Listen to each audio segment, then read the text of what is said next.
Okay, so welcome to today's live event. We're here with John from Salescoach.com. I'm Oren Klaff from PitchAnything.com, and we're going to talk about sort of the difference between complex, long-form sales and really the environment that I have to live in, which is one presentation, one pitch, decision, end of meeting.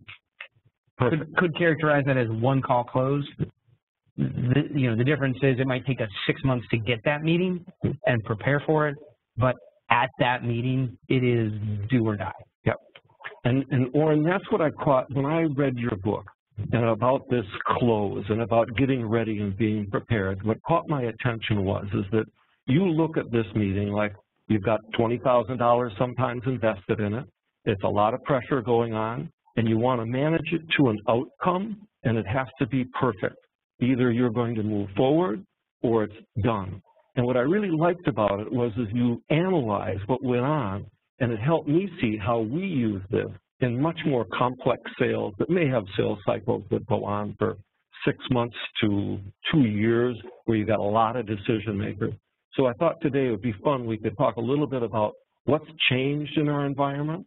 It's always a good time to look at some of the mistakes that people make all the time and get screwed up, and maybe we could even address, how, when you really prepare for a meeting, what do you do? Because it's all in the prep, as both of us know. Does that make sense? Makes sense, and I think that's a terrific place to start. Is really how have things changed in the last year, in the last 3 years, in the last 10 years? And from my perspective, we go in and present to venture capitalists, private equity firms, CEOs of companies, very smart, Stanford, Harvard, UCLA, USC, extremely triple A type. Yep.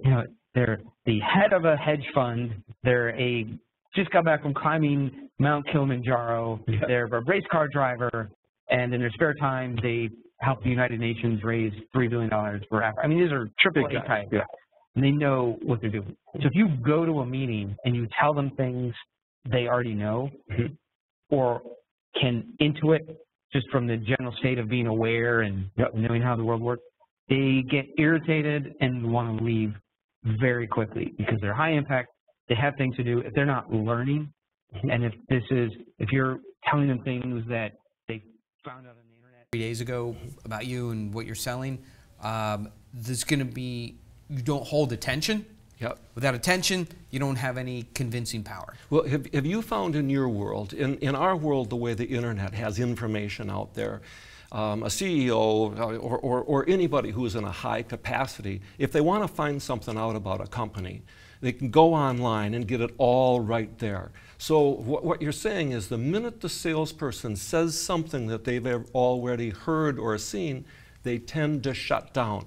Because aren't they really kind of defensive right from the beginning? Yeah, so the word we use is hypervigilant. It's the same way that you get in a relationship with someone and you're much more attuned to that your teeth are brushed and your hair is styled and you put gel in your hair. You've been married to someone for 5 years. You're like, no gel today, right? Because you're innately aware that humans are hypervigilant in the early stage of a relationship, looking for signals of weakness, danger, or discredit. And so when somebody does come to meet you, they're looking for red flags.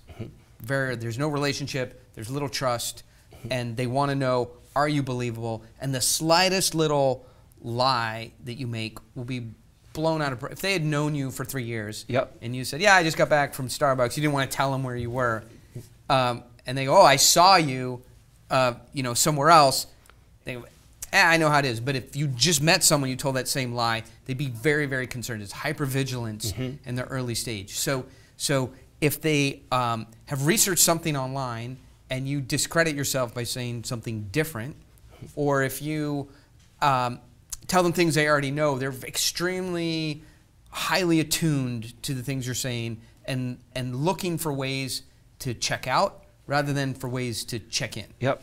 I sense that people today are more sorting for what they don't need than they need, and they want to disqualify people very, very quickly.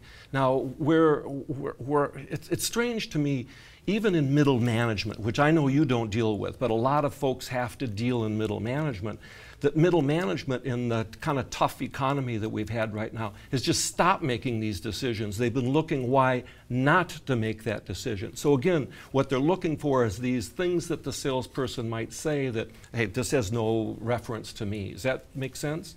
That, and I think another big piece is I want enough information. I mean, everybody knows this, but let's just throw it out there. The buyer wants enough information so he can stop the meeting, go online, and find it better. So if you can do it, there must be other people that can do it, and it's almost gamification. Before I buy it from you, I want to find online the other people who can do this, sell this, and just do a price check. So the whole thing is we don't want to look like a salesperson. The moment we start to look like a salesperson, everybody's antenna is up more today than ever before. How about, what's your experience been in, the way people today, they get text messages, they got email, they're getting blasted with robocalls on voicemail. What's about attention span? Right. What do you think there? So this is huge. So just to revisit, one is people are coming to meetings and they've got all the information that's online. If your presentation starts with what they already know, they're going to get stop paying attention, check out, you don't have much convincing power. The next thing is during the meeting, they have distractions, as you say. So, I mean, I was at a presentation meeting last week. I started it. I'm 2 minutes into it. I drove there at a disconvenience to myself, taking a big chunk of my afternoon, prepared a presentation. I take this stuff very seriously. I start talking, and a woman picks up her phone and starts texting. Oh, I hate that. Yeah. So I have a lot of fixes for this, but my new one that I love is just say, hey, I haven't said anything that's Twitter worthy yet. You don't have to tweet right now. And I just stare her down. Right. I heard Giuliano one time in a group, and somebody picked up the phone rang, and he said, go ahead, take it. It's not rude. It's not obtrusive. Go ahead. Yeah. So you have to, when that happens, you have to jump on it, and call out the behavior.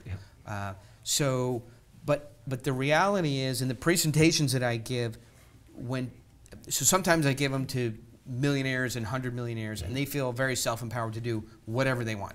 They want to take a call. They want to, they know it's rude, but they're sort of accustomed to it. So the way I solve that is amplifying the material and the relevance and the interest so they don't want to take a text. So you raise the stakes and the intensity so high, not on the sales side, like, salesy, but you raise the stakes in the room so they are paying attention.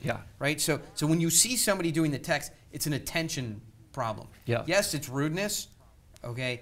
But if you're dealing with something that affects the lifeblood of their business, maybe you're talking about what the cost of energy will be across the next 3 quarters if they're a manufacturing business, and you have some experience and visibility into that. Maybe, hey, I just got back from some sessions on Congress where they predicted peak oil. They've brought that back, and there's a new pricing model on where energy is going to be, and we have clear visibility on where pricing is going to be in manufacturing for the next 3 quarters. They're going to, if that affects their business, they're going to stop texting, stop taking phone calls, because that's real, fungible, tangible, meaningful information, and they feel more like they're sitting down with a McKinsey or Goldman Sachs than they are with a salesperson. So yeah, it's not being a salesperson. It's really having valuable information and putting in context of high stakes. And I think today we're, one of the things I'd like the people that are listening to this to get out of it, if somebody is texting, right now, if somebody's sitting at home and they're on their computer, we're saying something that's not interesting to them. That's right. And we have to take responsibility for that. Yeah, when we have a great pride sometimes when we do our webinars, we know we've improved the material. Well, we get this attention rating, right? You must see it exactly. As well. When attention rating hits 80%, we know we're doing a good job because it used to be 40%. It just means how people are surfing around. We're saying stuff that they go, oh, I got to write this, I got to record this, and it's so yeah. When people are texting and doing other things, coming in and out of the room, are distracted, having side conversations, that's a problem with your material. It's not that they're functionally rude, right? So if you were saying just the building's on fire, the front doors are closed, the elevators aren't working, I'm going to tell you there's 2 exits available, right? People aren't texting about what time's the soccer game. So it's a marker on the quality of your information, what the performance of your audience. What else have you found, Warren, in the last few, Warren, I have a good friend, Warren, Oren. What have you found in terms of competition? Has it gotten more competitive in your arena where you're in? So for us, I think the technologies have made the firms more competitive. So for example, we're an investment bank, and so we help companies raise 10, 20, $50 million. 5 years ago, we didn't compete against Morgan Stanley, Bank of America. Today, we see them down in our end of the market, and I think that's just, used to be they only cared about $300 million or $3 billion companies. Why are they caring about a $20 million raise for a $30 million company? It's like it's just not enough money in that deal for them, it seems like. But I think, just the internet has made them ultra competitive. They can maybe do that raise over email. They don't have to fly anywhere. They don't have to fly the plane. They don't have to put their chief of finance on it. So they grab 2 junior guys, put them on email, and they can raise the capital without ever having to really meet the company or go meet investors. Then it's profitable business.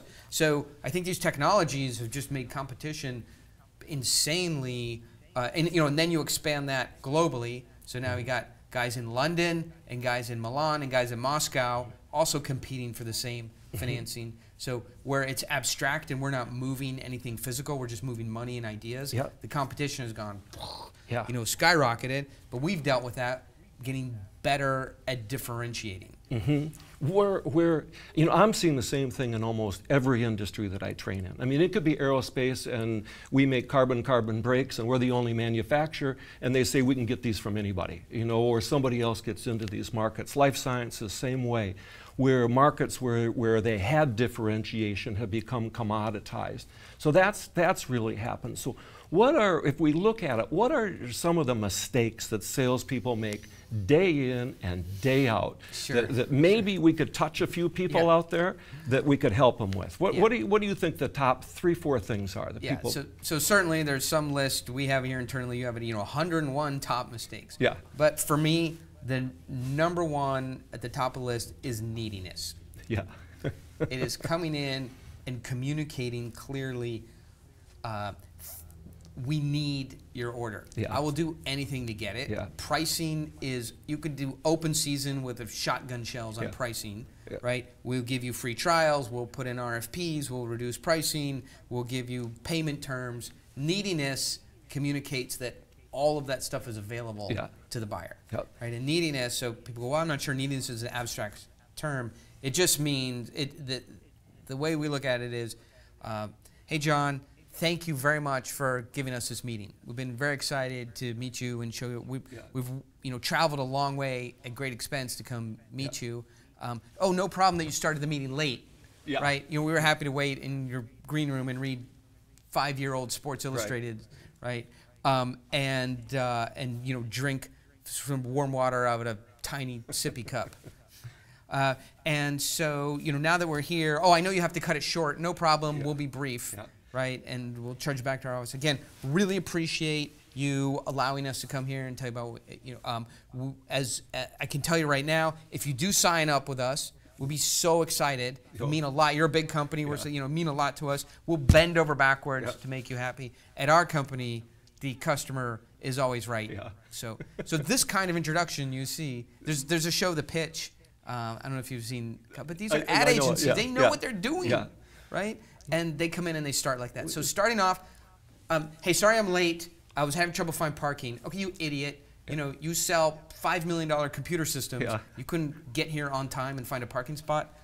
Low status. And then, thank you very much for being patient while I had to find a parking spot. I really appreciate you guys letting me come here and show you what we have. So this is all strong indicators of neediness. Yeah. And I want to put the status thing off because I think it'd be fun to discuss that a little bit. But the need thing, I still find people today, you probably get calls in here, I'm going to be in your area, would next Wednesday or Thursday be available? Or I'll be there, and it's these simple triggers that just send off a BS meter, don't they, with need? Yeah. The other thing that I'm seeing now, which is kind of fun, for me, because I'm a sales trainer, is that they're training people in procurement to create need. And it's like the savvy buyer who knows he's dealing with a needy company or a needy salesperson paints this rosy picture. It's, Warren, we're going to roll this out globally. We're going to be in 1,600 different places. What's your pricing going to be for that? And then can you do us a proposal for that? And then everybody's scrambling after it. Well, we think about this a lot. Big companies always trying to extract value from the fact that they're big, right? You can say that we're a big Acme company. You can say that you have us as a client. We have the possibility of buying 10 times more of this than you've ever sold, and our checks are good. Therefore, we want you to give us a low price. Makes no sense, right? I would say big rich company needs reliable vendors. You should pay a lot for it. Yes, right. And by the way, why in the hell would you want us to have a low margin so we can't afford quality customer service or product improvements? Makes no sense. We're a big company, give us a discount is not a conversation thread I would ever want to go down. But for sure, buyers are better at buying than you are at selling. Yes. They do more. They have more times at bat.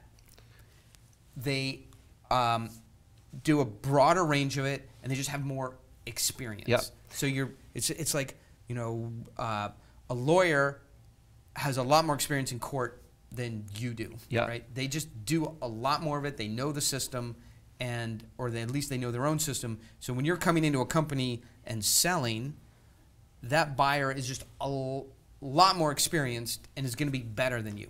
So you need to do some things to counteract the skill level of that buyer. I mean, that's sort of I've often said, you and I could go out and buy almost anything.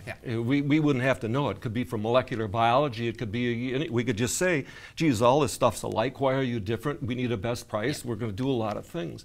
I want to get back to need a little bit more, because need, I find, is when a salesperson's needy, they really start to act different. In other words, a salesperson sitting in his office hasn't sold anything for 6 weeks. And somebody calls up and says, hey, we'd like you to come in and do a presentation on something up in San Francisco. Can you be there next week? What's the salesperson do? So yeah, no problem. It's funny. My partner, Jack, who's not here today, in deals that I've brought in, I love the deal. I want to go visit them tomorrow. They say, hey, when will you guys be available to meet with us? He always goes, well, we're really jacked up this week. Maybe Wednesday, Thursday. And the fear strikes in my heart, like, Thursday next week? Have you lost your mind? In a week, do you know how many other firms are going to talk to this company? I know. Right? I go, Jack, come on, can we be at least I know we don't have to show all our cards, but we got to find some sensitivity between, whatever, we're busy, we'll meet with you next week, and we want this deal. So, but his method works. Even I know this stuff. I teach this stuff, I write about it, but when I'm faced with it, it's hard to do. And then Jack steps in and he goes, we're super busy. I don't know, sometime next week. So we're eradicating that neediness. When can you meet? Well, when can you meet? We can be up there. This is what we hear when we're buying stuff, right? So we'd like to meet with you guys. Great. How soon can you meet? I'm like, well, we could be down there Wednesday or Thursday or Friday, or even we're supposed to spend Saturday with our families, but we can cancel that, no problem. That's right. And come down and meet with you. That tells me is I'm getting this cheap. Right. It's a signal. How should we be teaching people when their pipeline is spurting air? And we've all been there. I mean, we're sales guys. So, what can you learn about this? How do we always have to act? So, ideally, your pipeline is foaming and rich and overflowing. And when a buyer says, can you give me a discount? You say, the sound of that click is me hanging up. Yeah.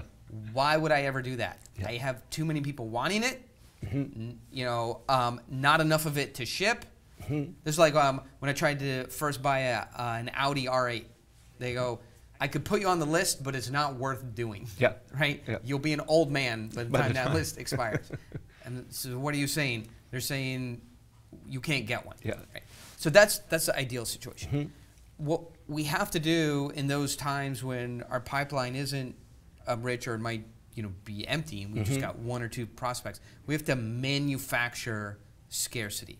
And until you understand the structure of scarcity, it's hard to manufacture. Yeah. Right? Well, I think what we try to teach people is to have almost a mindset. My pipeline's full, I don't need the business.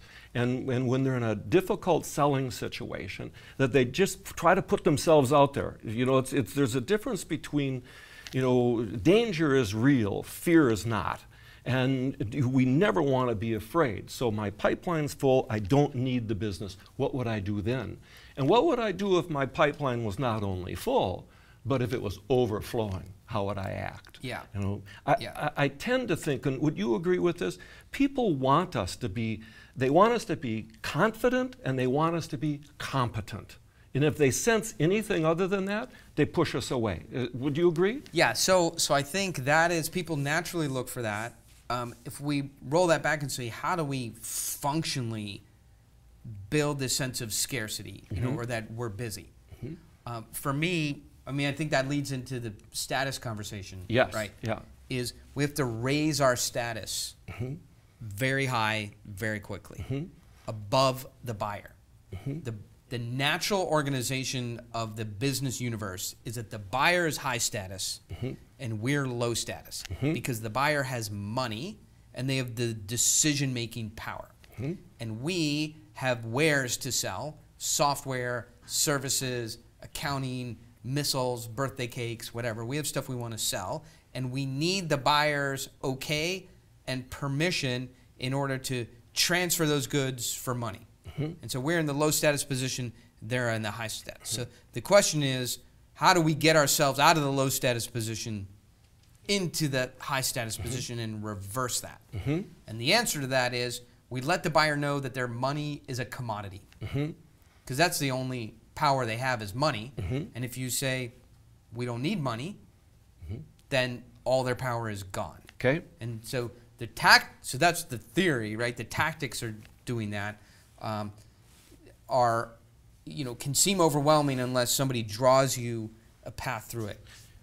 Well, I think but the important point is we've got to have a mind shift in the way we look at this buyer. That we have to get the buyer to convince us that they want to do business with us, rather than us convincing them that they should be doing business with us. Would that be a fair statement? Right. So I think back to when I just, maybe 15 years ago, started selling the products that I'm in. And if somebody said to me, you have to force the buyer to sell you that they're a good buyer before you allow them to buy your product, I would say, you're insane. Like, how can I can barely get these meetings. Yeah. How am I going to make the buyer ask for permission to buy my product or invest in my deals? That just seems like the dark side of the moon. But over time, as I had some good mentors and I had some times at bat, I learned a process that shifts that transition from, and so, the word I use, which is prizing. Yes. Right? Yeah. So in the traditional relationship, the buyer is the prize Yep. whose money you're trying to win. Yeah. So in order to try and win that prize, you perform. So the buyer will look on you and say, you did a good performance, I award you the prize of money. So what if you reverse that and said, I'm the prize. The buyer is a commodity. The truth is, it's hard to get meetings. It's competitive. But ultimately, there's hundreds and hundreds, sometimes thousands of buyers out there, and there's one of you. In my case, I'm the best at presenting my product. I'm excellent, maybe the best at delivering these financial services. I will certainly work harder. You know, nobody outworks me. But I've got to say right off the bat, you by just saying, I'm the best at this, I'm good at what I do. I mean, to me, this gets back into the psychology of winning from Dennis Waitley in the 80s, saying this is how winners think. Yeah. I'm great at what I do. I could get better, but I'm great. I'm the best at what I do. Yeah. There's lots of other people do this. They're not as good as me. The fact that I'm here for an hour means that you are standing in front of somebody who knows more about ball bearings than anyone else in the industry.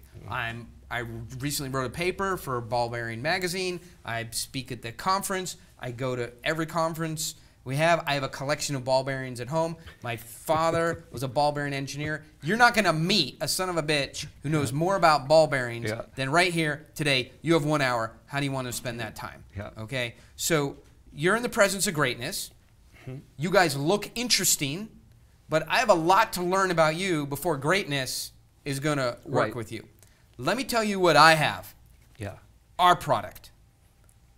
Its fit in the market, why there's high stakes around it, the problem that we solve, the solution that we implement, and the upside economics of buying our stuff. When I'm done with that, I will let you tell me about yourselves in context of our ball bearings. If I'm convinced that you're a good buyer, that you're easy to work with, you're fun guys, right? That the work we do with you will be profitable, and that we'll have a long relationship, then we can talk about getting an RFP in. But until I'm convinced of these things, I don't even know what to do with you.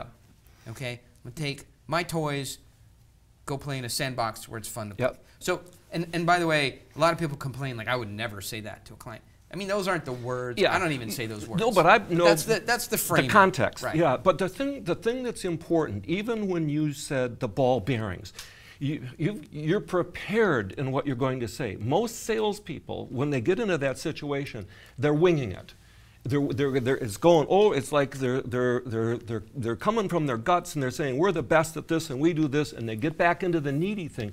You very specifically identified we solve problems around this area, and if you want to deal with me, then we can have some conversations about it. But you were very specific in what you pitched at a very short period of time. Most salespeople don't understand the difference between a pitch that closes and a quick pitch that gets interest. Could you talk about that a little bit? So I think about all of this in terms of creating wanting, right? Somebody has to really want what you have. They can't like it, can't sort of be intrigued by it. You have to create wanting. If if I think about the word want, people want what they can't have. Right? So if you just give them yourself and the product and the ability to buy it, then they don't want it. Right? It's the old thing. I'll give you a few samples, you know, and what happens to the samples? They never get used. If you give things away, it has no value to the other person. People want what they can't have. So it's important to give them not all the information before they are committing to you. They have to buy that information with commitment. So most of the sales presentations I see go like this. Hey guys, we have an amazing Kevlar coated ball bearing. It spins faster than other ones and it holds more heat temperature and therefore you can save some money. Right? Blah, blah, Features blah, and blah, benefits blah. are out. The only place you have to go is price. There's nothing. What happens, you go to the 3 competitors and ask them the same thing, what do you hear? And then so if I hear it from 3 people, how do I make my decision? Dollars. So information leads to price discussion. Price discussion leads to end of meeting because I want to go compare the price somewhere else. It's a 3-minute meeting. You start with features and benefits.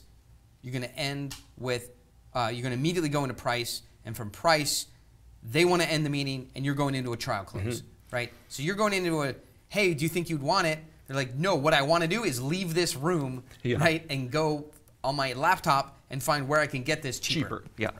So that's a problem with starting with features and benefits. Where I think we go back to the conversation we started, you have to start is with changing the status equation, right? So that is establishing that you're the expert, and then letting them know what's changing in the industry that they could take advantage of. Okay. Now you're not giving features and benefits, you are interesting someone in the things that you know. Yes. We look at it a little bit differently, but I think it's in the same thing. We look at it as in businesses, people want to solve problems that give them personal pain. They're looking at reaching their business objectives, which are different from somebody else's, their personal business objectives, where they're going to get promoted, they're going to get a raise. They're looking to avoid problems coming at them, and sometimes they just want to get better at something than a competitor. So we look for those things, but I think they're all in that same bucket. So if it goes, so if it goes back to when I think about the presentation, I like it to be a master performance. What do you have? Well, we have the ball bearings, and we sell them in these kinds of sizes, and they're very efficient. And that kind of salesman is looking for rapport and to find these pains and solve the individual pains. For me, I like to come in with a prepared master performance about what we have, why it's important, how the world is changing, how it fits in that change in context, and what problem we solve, and what our solution is, how it works, and if you use our solution, what benefits and economics you'd have. Boom, a performance that the buyer goes, whoa, that's amazing. I wish we could talk about our own products and services, which is key, like that way. Yeah. So they're used to being in the high status. You're the salesman that goes, hey, it spins and it whips and it's got a coating and it holds more heat. And you go, boom, a performance, 10, 15, prepared. That's awesome. And that lowers their status. They don't have anything like that. At the end of the performance, you go, that's what I have. Now, why don't you tell me about yourselves? They now are unaccustomed to being in the lower status position.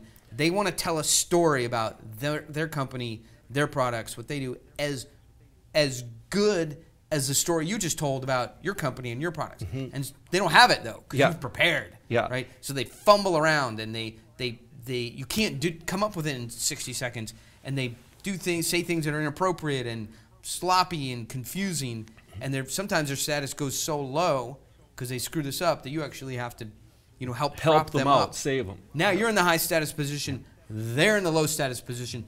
That's where you sell from. Yeah. Now, getting back to the presentation, and let's pretend you've got a situation. You're flying to New York. You've got to take a couple people with you. It's maybe a $50 million deal.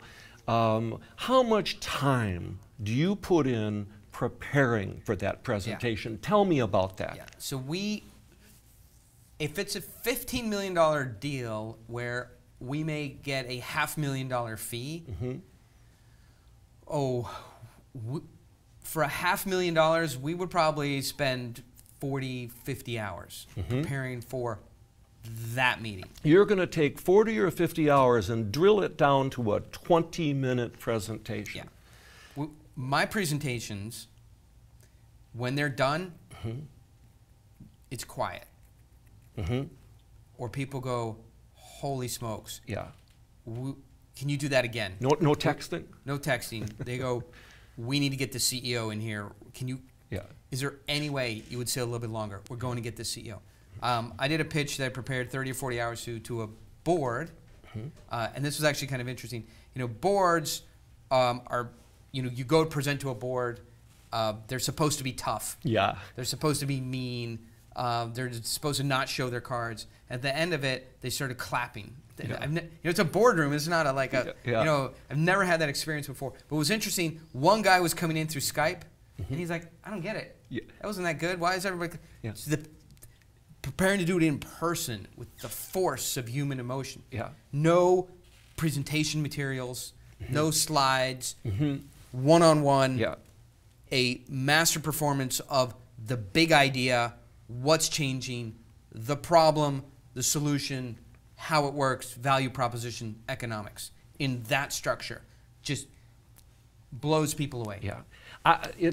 I can't get people to prepare enough for any sales call. I mean, I look at it, you look at a standard good salesman that might be doing 2 or 3 good calls every day. You know, so this is a guy that's out, he's working and has a lot of different accounts. And out of the 2 or 3, there's probably 1 of that 2 or 3 that's with a decision maker or that's really important. I can't get him to hardly spend any time on that prep. So, John, I have a view that we may not agree on, right? But when people have told me, hey, prepare for this call, it typically means go research the company and the guys. And there's just too many variables, right? Yeah. Like, how do I intuit from their corporate website, which is really very professional, but not a lot of information on it. And this guy's LinkedIn, what his motivations are, what he cares about. You know, so you have all these worksheets. What's their motivation? What goals they have? You know, what problems are they facing? And I can't fill out the worksheet because I can't. So it's too hard for me to prepare. And then once I think I've got all that information, it seems so shaky. And then how do I even prepare my So that's not what I look at it as preparation. I don't do a lot of what's their motivation, right? My preparation is around the quality of the presentation of what we have, right? So we have something, how do I frame it as the best in context of the best value and impute that I am extremely knowledgeable about this product area and make people want to work with me. So how do I make myself feel very knowledgeable about this problem set?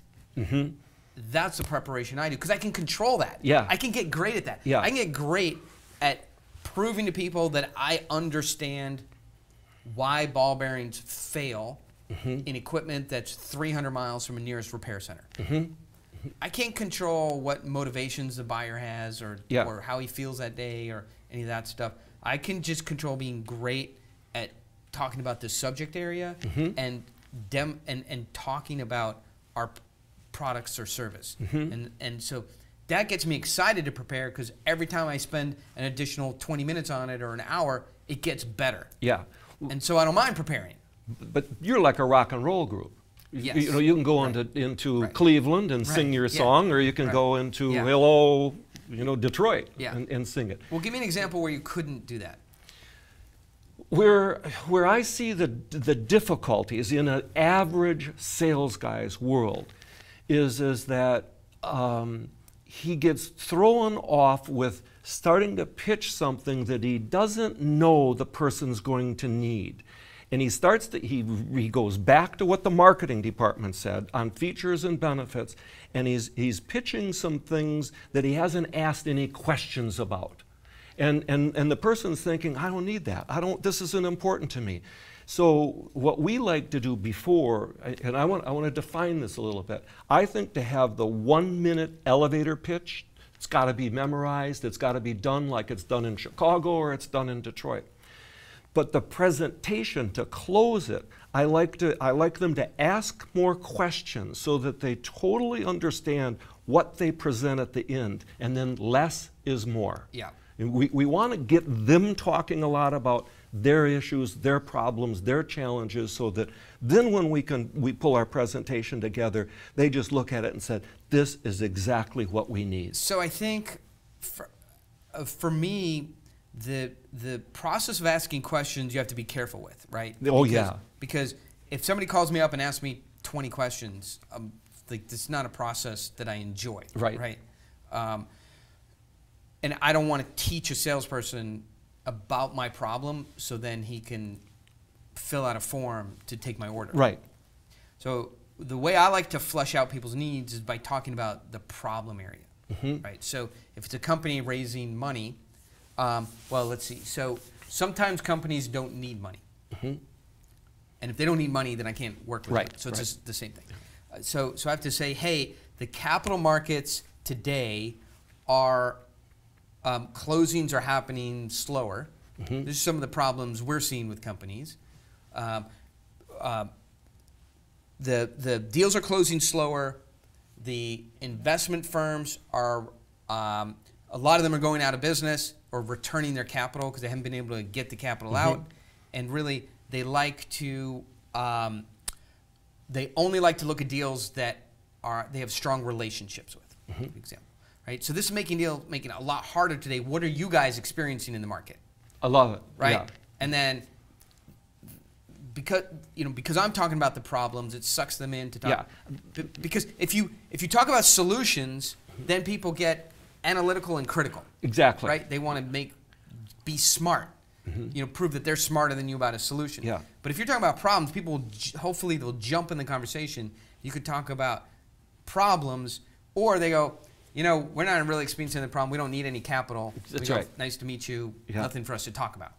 So I like to, rather than, the one big question like, are you experiencing these problems? What problems are you having? But not, hey, John, what problems are you having? Too big. Prove that I'm very sophisticated about the kinds of problems that happen, and then they want to share in that conversation. What we like to teach would be, let's say I'm a guy who represents a whole bunch of companies that are raising money. And I'm not a good pitch guy, but I represent them. I know them. I golf. I play. I go on our jets, and I know these CEOs, and then I know you, and what my interest would be is to meet with you, and maybe introduce you to my clients. But I want a small percentage of it. So that's what I'm selling. I'm positioning.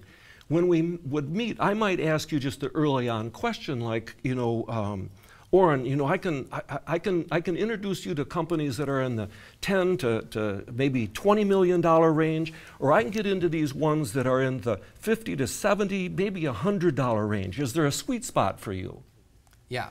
Yeah. Is there something that's important to you? Or I might be able to say, I know sometimes you get involved with companies that are distressed and they want to sell the whole company. Do you like to deal with companies that are in the $30 million range? Or would you rather deal with something that's somebody in maybe the $100 million range? Yeah. And then you might say, yes, I like this one. I say, well, tell me just a little bit more because I'm going to pitch you on it, but I want to at least nail what you're looking for. Yeah. So, I like that. Okay. Yeah, we're on the same. We're on the same page. So yeah, I think this is, and I work with a lot of salespeople. People, they come to pitchanything.com. Yeah. They read the book and they say, how can I adapt what you're doing in finance to sales? And the couple of things. So you said, hey, what are the top three? We went through the top one, which was neediness. So neediness, for me, having that presentation on your product. So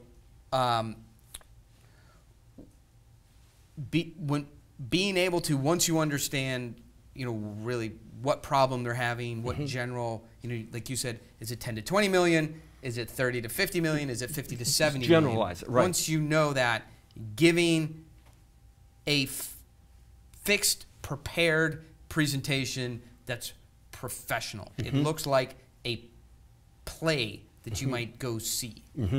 So having that presentation, if you don't have it, is number two. And number three for me is not when you start to give your presentation about your product, not having a big idea. Features and benefits are a small idea. What it does, how it does it, that and how it will save you money. These are small ideas. Yeah, they're details. Big idea. The world is changing dramatically. Middle East is blowing up. Bad relationships with Russia. I mean, the World Cup just generated $4 billion in economics. There's all kinds of dramatic changes. Whether it's paper towels or sophisticated semiconductors for missiles, or everything in between. It's got to be put in context of some big, high scope, high stakes change in economics to get the buyer interested in it. So neediness, eradicating neediness, having that prepared pitch when you get down to talking about your product or service, and then having a big idea as a point of entry. So those to me are the three sort of the things to do or the most common mistakes. Right. Where, you know, when you see people set meetings up, we teach a tool, we call it a meeting agreement. And I'd like your take on this. It has actually 4 components. We call it tap dance, and T is for time, A is the agenda, P is my purpose, and D is whether we're going to dance or not. So we just use that as a little tool, and I'd like your take. So I like to get with somebody and ask them the question, how much time are we going to have for the meeting? Because I'm going to only get a couple of answers. I'll get, we'll have an hour, or how much will we need? Or if I hear, we'll have 5 minutes. Well, am I going to jump on the jet and go up there for that? But I like to set the time. I like to be the one that sets the time. And then that's the A is the agenda, and the agenda is, what do you want to talk about? What's important to you in this particular meeting? And my purpose is always initially is going to be to ask a few questions before I pitch, because I got to understand what you're trying to accomplish. And what the dance stands for is, at the end of this meeting, we're going to look at each other, Oren, and we're going to decide whether we move forward or not. If we think it's a good fit, we can move forward. If we don't, we'll shake hands, we'll still be friends, but it'll be over. Now, does that kind of an approach make sense to you and your kind of selling? So I like that a lot. For me, I like to, you're in some ways yours is more sophisticated. I like to pick the time. Okay. And hopefully get it right, right?